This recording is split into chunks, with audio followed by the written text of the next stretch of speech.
Welcome to Homeschooling Outside the Box, the podcast that encourages and equips moms who homeschool an outside-the-box child.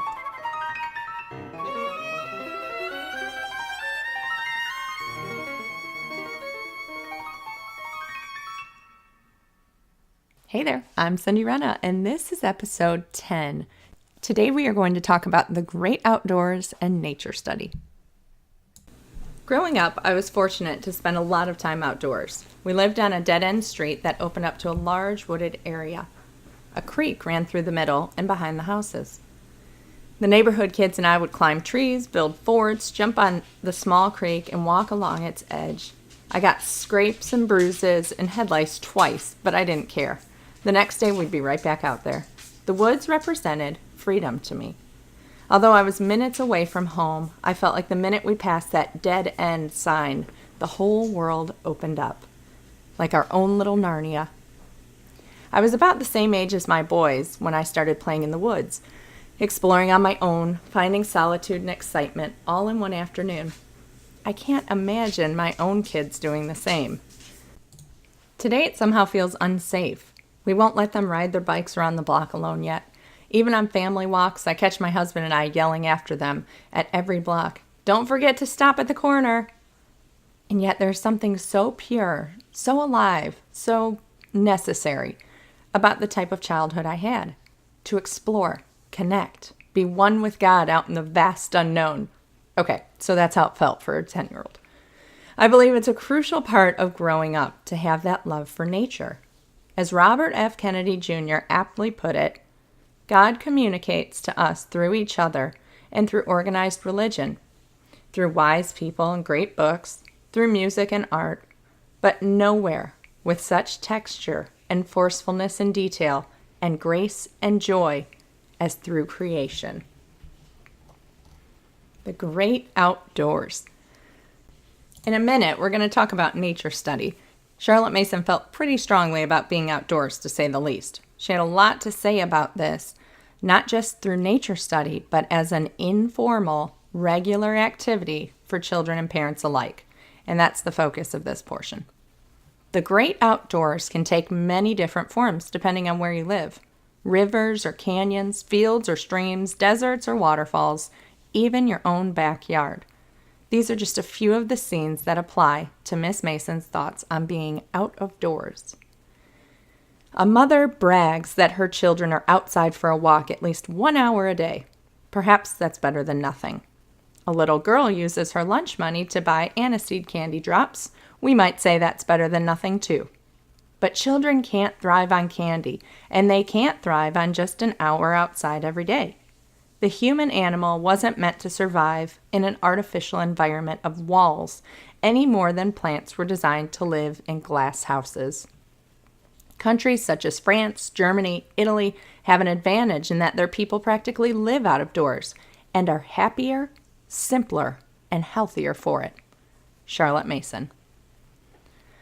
So what should we do outside? Our postmodern culture is obsessed with productivity. All efforts should accomplish something.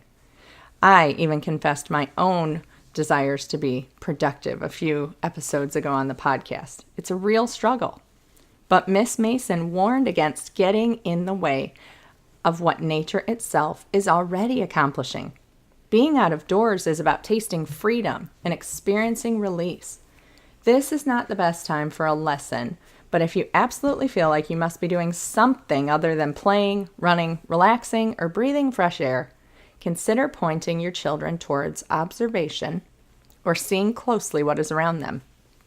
Encourage them to paint a picture in their mind of the landscape. Once the mother and child have arrived in a pleasant, breezy area, it is not the mother's duty to entertain the children. No reading aloud or storytelling. In fact, there should be as little talking from her as possible, and what little there is should have definite purpose. After all, who worries about entertaining children with storybooks during a puppet show or at the circus? And the great outdoors has lots more to offer than either of those. A wise mother, upon arriving at their spot, first sends the children off to run wild and play and make as much noise as they want. Charlotte Mason. Benefits of being in the great outdoors. Attention to detail. The great outdoors is full of tiny details. The petals of a flower, the spots on a ladybug's back, and the intricacies of a snowflake on your fingertip all give your child, and you, the opportunity to observe something carefully. The mother looks herself at what she sent them to look at while they're gone. When the children come back, they will excitedly tell what they saw. There's a beehive, lots of bees going on in it. There's a long garden. It had sunflowers and daisies and pansies. There were lots of pretty blue flowers with rough leaves. What do we think these were, Mom? Probably borage. It's an herb that attracts bees. Oh, and there were apple trees and pear trees on one side and a path in the middle. Which side were the trees on? The right. No, the left. Wait, which hand do I write with? Yes, the right. The apple tree had 1,000,000 apples on it. 1,000,000? Well, maybe not 1,000,000, but a whole lot. And so on, so that the mother gets the complete details little by little. Charlotte Mason. Another purpose of the outdoors is solace and refreshment.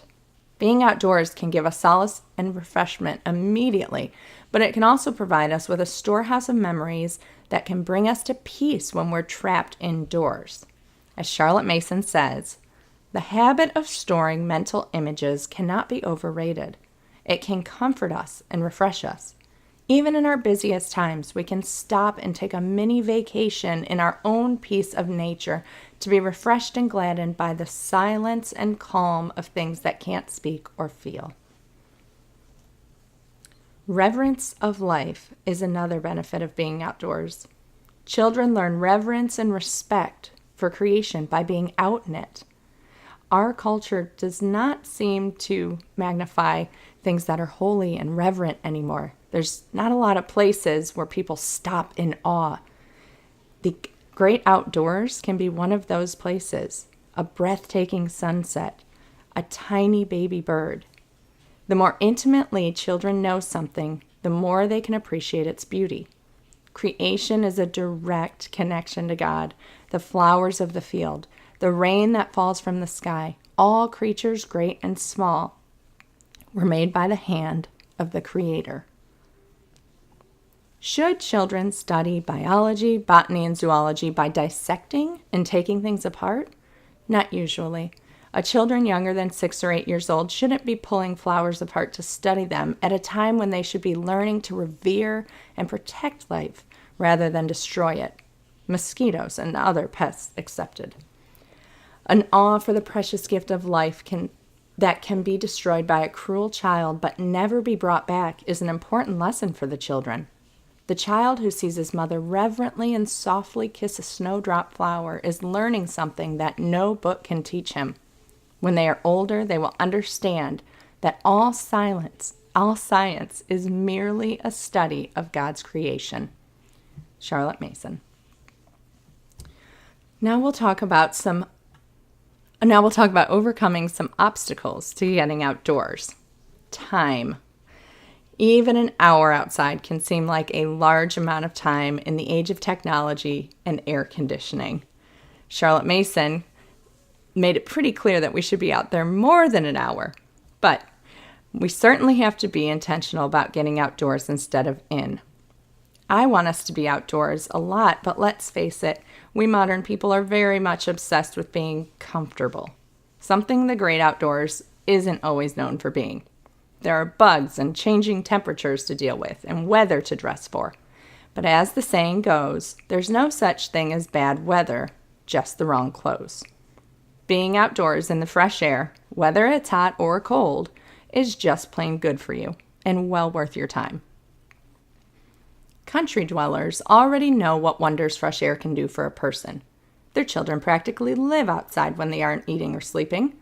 But even country people don't make the best of their opportunity. When the weather is warm, why not eat breakfast and lunch outside? We are so stressed from our hectic lives, but time spent in the open air is great for the mind and body and can even prolong our lives. Those who have been sick with fever and headache and felt soothed by the deliciousness of fresh, cool air often make it a rule never to be indoors when they can be out. Charlotte Mason. I read this quote and I wonder, could Charlotte Mason see into the future? In a day where just about everybody is too busy, it's more important than ever to heed her advice. Every mother knows that when the kids start to go wild, the best thing to do is send them outside. But why not make it part of their day to prevent some of that buildup? I know, I hear you. It's so hard to get them outside. But Miss Mason thought of that too. Not everyone is lucky enough to live in the country where they can eat outside. So what about those who live in the city or suburbs? How much time should we dedicate to making our children stay outside? And how can we pull it off? With all the pressure to give our children a good education and adequate socialization, it's good to remember that a mother's first duty should be to provide a secure, quiet, early childhood. For the first 6 years, children should have low-key schedules so that they can just be and grow, and they should spend most of their waking hours outside enjoying the fresh air. This is not just good for their bodies. Their heart, soul, and mind are nourished with exactly what they need when we leave them alone in a stress-free environment among happy influences that give them no reason to rebel and misbehave. Another big obstacle to getting outdoors is weather. So we live in Alabama, but we are from Michigan, and we spent some time living there with the children last year. So I am fully aware that the seasons can behave very differently and be a really big obstacle to getting outside. In Michigan, we struggled with bitterly cold days and deep snow, and that it was very daunting to get out in. It would take you twice as long to get the children ready as you could actually spend outdoors. And then in Alabama, of course, you're dealing with full humidity, August days, in the 90s all the way through September, sometimes early October, and so the heat can be just as cruel as the bitter cold. The trick to getting outdoors during any season is to coordinate with the weather. That means in the summer, you want to strive to do your outings very early in the morning, and in the winter, wait until the day heats up after lunch. When there's a frost or snow on the ground, children have fun sliding, throwing snowballs, and building from snow. But even when the snow is slushy or dirty and the sky is gray, they should have interesting things to do outside so that their hearts are cheerful, even when the day is cold and dreary. Charlotte Mason. Miss Mason encourages mothers to continue getting outdoors in the winter for an hour or so in the morning and an hour or so in the afternoon. She recognizes that fresh air is good for the child no matter what the weather. When we have multiple days of bad weather and we're stuck inside for long periods, the kids and I always notice when we're going stir crazy, and they call it cabin fever. There's just something about getting outside that can help lift your mood. So what's the bottom line? Get outside. Forget the structure. Let the great outdoors be the teacher. Make it a priority to just go out and play. And that goes for you too, Mama. All right, the autism angle. Children with autism need to be in nature just as much as typical children, if not more. Nature is calming and soothing to the soul. They are free to be themselves outdoors, to look under rocks, to move their bodies freely, to point and yell, "Look at that dragonfly," without disturbing anyone. As long as you are comfortable with their self-control and keeping safe boundaries, allow your child to run free outdoors. It's good for both of you. I'm actually going to make the nature study episode its own unique episode because that went a little bit long, and I realized the nature study one is pretty long too. So I'm going to say goodbye for now. Next time we will talk nature study. Thanks so much for listening. I will talk with you soon. Bye-bye.